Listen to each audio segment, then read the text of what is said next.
Alright, so in this video we're going to take a look at Boolean operators and relational operators. So first let's take a look at the Boolean operators. So we have three Boolean operators, the AND, the OR, and the NOT. So with the AND and the OR, if we think about those, these are what we call binary operators. So they require two operands, would have something on the left-hand side and something on the right-hand side. And normally whenever we start talking about Boolean operators, we want to look at what's called a truth table to see what happens with regard to what expression we have on the left-hand side and what expression we have on the right-hand side, whether this be true and this be false, or they both be true and they both be false, whatever it may be. So let's take a look at what we call a truth table to see what happens.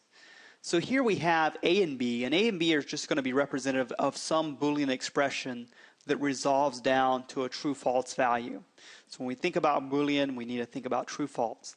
And this truth table basically defines what happens. If they both are false, so if we have A and B both being false, then the whole expression is false. If we have one of them being false and the other one being true, and we're doing the AND operation, well, there's still the overall expression is false. And the same thing if we had true and false. So it doesn't matter on the ordering here if we have both of them being false and the whole thing is false. So the only time with the AND operation, that Boolean operator, is if we have both A and B being true. So you may want to think of an example such as in the United States. In order to vote, you have to be both a United States citizen and at least 18 years of age. So you'd have to meet both of those requirements, assuming that you don't have any sort of criminal record. You may or may not be able to vote. So that would be a case where you would make use of an AND operator. Whereas the OR operator, the only thing required for that one is one of the two operands to be true. So we can have A or B being true, and the whole expression is being true. The only time in which we get the whole expression, this whole thing here being false, is if both A and B are false. So we see that that's false there, but the rest of the time we end up having the value of true for the overall expression. And that should make sense intuitively, because AND means we need both, or just simply means we need either one. So that's the truth table there for the AND and the OR operator. Now for the NOT operator, it's what we call a unary operator, but we could also look at a truth table for it. So unary just means it operates on one operand. So here we have an example where we have some Boolean expression A. If A turns out to be false and we said not A, then the whole expression would be just true. And then if we had A being true and we said not A, then that would result in being false. So oftentimes you may want to ask a question in a not manner to say if this is not true. Is the person not 18 years of age? Are they not 21 years of age? Are they not over some particular weight limit? So whatever it may be, and you can express things in that way. So those are our Boolean operators, and now let's take a look at the relational operators. So I'm going to only look at 6 of the 8 relational operators supported by Python, and that's the less than or equal to, greater than or equal to, and this is what we call the equivalence or the equal to operator. So this tests to see if two things are equal to one another, if they're equivalent to one another. And notice how we use the two equals as opposed to just a single equals. The single equals just means assignment. Double equals means equivalence. And then we have the not equal to. So this just tests to see if two things are not equal to one another. And all of our relational operators here are what we call binary operators once again. So they have to have two operands, something on the left-hand side and something on the right-hand side. And we can combine both our Boolean operators and our relational operators into much more complex expressions, but they would still be Boolean expressions that would resolve down to some true-false value. So let's go over to PyScripter, and more specifically the Python interpreter in PyScripter, and take a look at a few examples to see how we can use these expressions. So we're now over here in the Python interpreter inside of PyScripter, and the first thing that we're going to do is just create a couple of Boolean variables. So Boolean variables have either the value of true or false.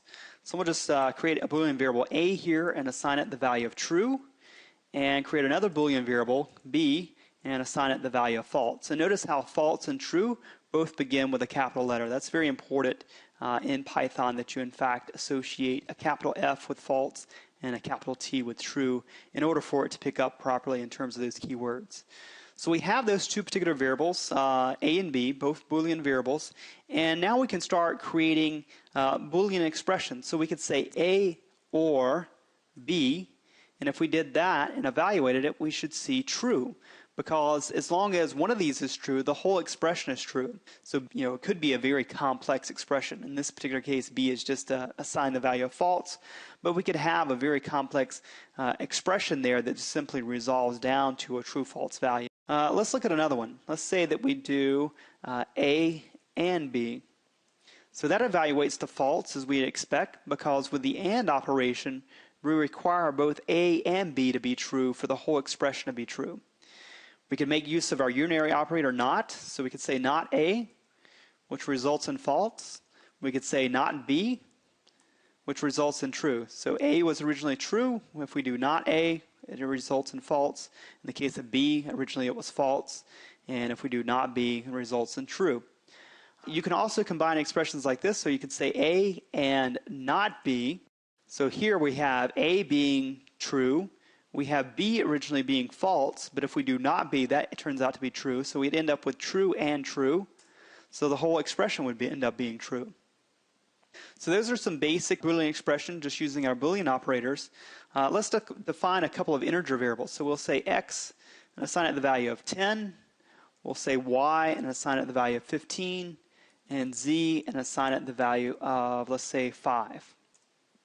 And we can make use of our relational operators and do something like this. We can say x greater than or equal to maybe y.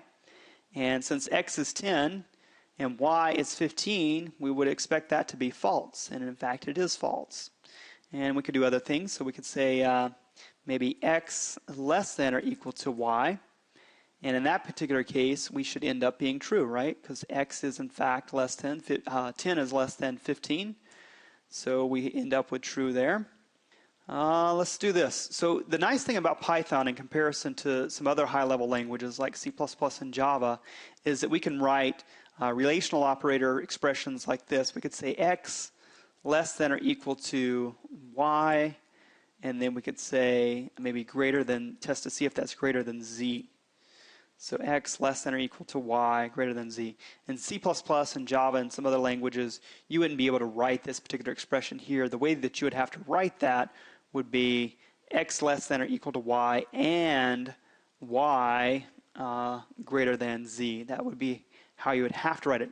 Python supports that, but you don't have to write the expression that way. You can just write it the same way that you would write it in a math class, where you just say x is less than or equal to y, and then test to see if y is also greater than z, and that resolves down to being true. So y was in fact greater than or equal to x, and y was in fact greater than z as well. We can combine relational operators and also Boolean operators, so we could have maybe an expression like this where we did what we had before and then do an AND operation and test to see if x is greater than or equal to y.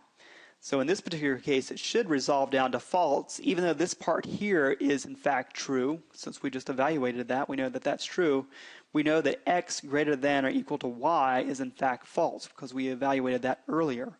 So x is 10, y is 15, so yeah, 10 is not greater than or equal to 15, so that's false.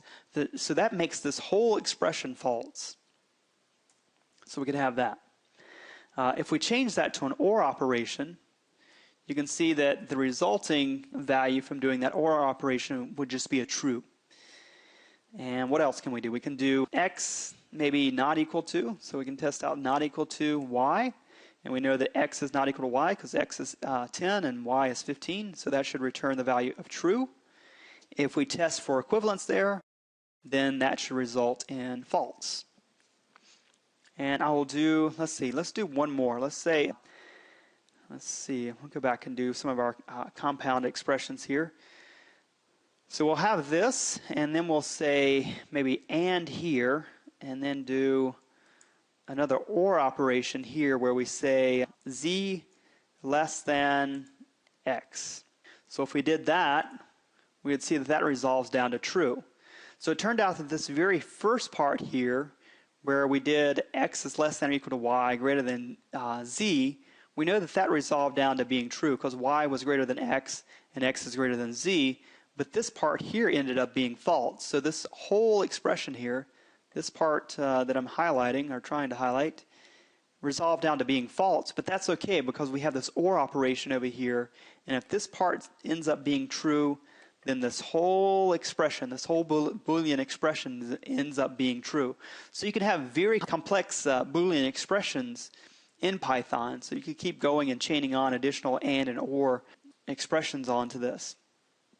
And what you'll see is that we'll have these Boolean expressions sometimes used in like decision statements. So you could say something like the statement that we had before, and then we could say if that particular expression is true, then maybe we do some particular operation. In this case, I'll just do a print statement and print out Boolean expression is true, and we can see what the result of that is. So since this particular expression resolved down to being a true value, then it executes this statement associated with it, and it prints that out. So that's a basic overview of the relational operators and the Boolean operators, and probably the best way to get comfortable of what all you can do with those is just to open up the Python interpreter and play around a little bit with the relational operators and the Boolean operators, see what syntactically is correct, see what happens whenever you try to make use of a unary operator and try to provide two operands, or if you try making use of a binary operator and you only supply one operand. So that's pretty much it for this video. Hopefully it gets you in the right direction in terms of understanding Boolean operators and relational operators and being able to combine those together. Certainly the examples that we gave here may be a little bit dull, but they certainly showcase what can be done. So we'll look at some more stuff in the next video.